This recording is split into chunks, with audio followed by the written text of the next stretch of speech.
Existing in the modern world is hard. I wake up next to an ultra hardwired, dopamine pleasure producing caveman brain torture device, my phone, which is ready to hypnotize me as soon as I open my eyes. Then I get ready for my day, maybe try start and do a bit of work, while the hyper-engineered tribal social hierarchy apps pull up my attention to just check once. And it's not my phone or social media that's the problem. It's the fact that everything these days is so easy that it makes even slightly difficult things a challenge. Maybe you're similar and you have goals, ambitions, and real life things that you want to achieve, and yet it's nearly impossible to stick to them long enough to actually see change. And you do want to change, but you don't know how. And every time there's a new productivity hack or way of setting goals, it feels like the thing. But again, you try, struggle, fail, and revert back to the old ways. And I'm someone who struggles with this every single day. I constantly feel the pull to the bad habits that used to make up the person that I was. And I would say that I've actually found a decent solution, meaning that even if I do get lost in these bad habits, I find my way back eventually. So here's where I think the problem stems from. Most of us are person one. We have goals and aspirations, but for the most part, no action towards them. We procrastinate even the smallest things like tidying our room. Every so often, we decide to change everything around, but after a few days of a new diet or exercise routine, we stop when it gets hard. But we want to be person two. They have clear goals and ambitions. As soon as they think about something, they do it. They always fulfill promises they make to themselves, and good habits are so ingrained in their lifestyle that it's not even difficult to stick to them. And because most of us are stuck as person one, whenever we try and do something that person two would do normally and easily, maybe it works for a moment, but then reality slaps you in the face and sends you back to what you know. So the question is, how can we actually transition and become person two who does everything they want and achieves everything that they want? I think it's all about temptation. To me, it feels like there are two sides to my brain. One which is rational and goal-orientated, and the side which I feel like is my true self. By the way, this isn't science or anything, this is just me describing how it feels for me, so maybe it can help you understand the kind of concept I'm going for here.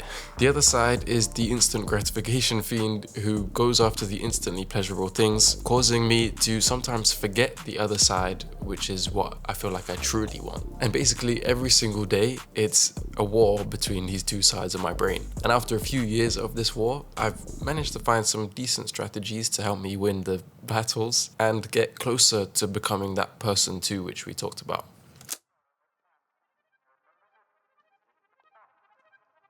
So I've got these parts in my brain, and you probably have similar as well, which have their own voices and intentions. And this analogy might be getting taken a bit too far, but let me just try. So each part has its own commander, giving commands 24/7. And basically, I think you can train which side is louder and which part of your brain is easier to hear and to listen to. So for example, I'm sitting and doing some work. I've been doing a solid hour or so and my focus is starting to diminish. Right now, I can hear each voice. One side telling me, just push through, stay calm and focused, don't get distracted. And the other side telling me, hey man, how about we just check Instagram for a second, or even just WhatsApp, just something to give us a little bit of dopamine. And sometimes I listen to one voice and sometimes I listen to the other. But here's the key part. What I've realized is that once I listen to one voice, I'm much more likely to listen to it again the next time. So if I'm working and I get distracted, then the next time when I hear the voices again, I'm more likely to get distracted again. And this happens with any habit. Checking my phone in the morning, avoiding the gym, scrolling Instagram, whatever. So yeah, it's a constant battle and each side is shouting at me all the time. It kind of sounds like I got schizophrenia or something, but the more I listen, the more it's easier to listen to that side. So that does cause a spiral of when you listen to one voice, it's easy the next time and the next time. So how do I get back on track when I've been listening to the bad voice for so long?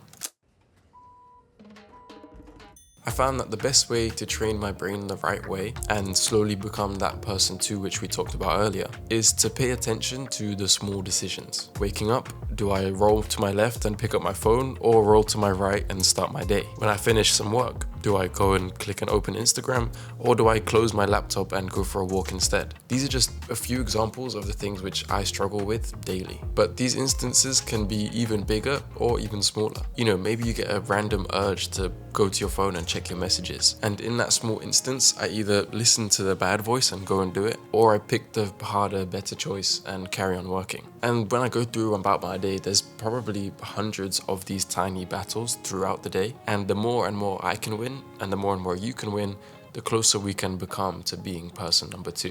So since I said that it's easier to listen to a voice once you listen to it before, the best way to start creating that snowball compound effect is picking the tiniest instances when you can get yourself to push through and win the battle even when it's difficult. So recently even I've been bad at checking my phone first thing in the morning. Not scrolling or watching YouTube or anything, but just checking notifications, messages, seeing, if anyone's sent anything to me. And it's not that bad, but it does impact my work after because it just automatically puts something in my brain and kind of ruins that early morning focus which I have. So it's a small decision, but if I pick the wrong one, then my day is usually worse and I'm more distracted. So if I can win that small battle, then already I'm on the right footing to win the rest of the day. And again, this brings us back to person number 2, because the more and more I listen to the right voice, the stronger that side will become. And eventually the scales tip and I become more similar to person 2 and start doing the things that they would do more normally.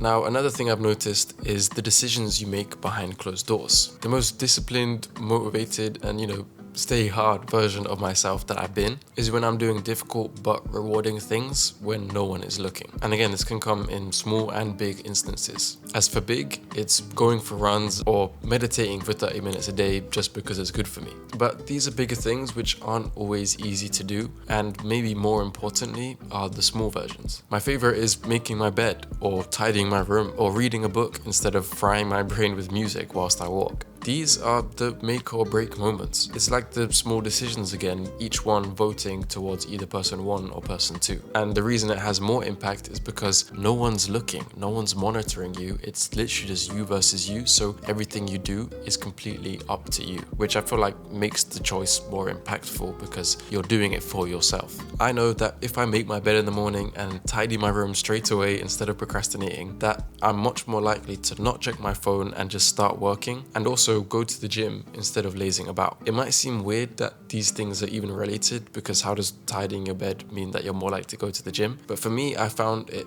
all plays into the same identity, person 2. The person who gets shit done.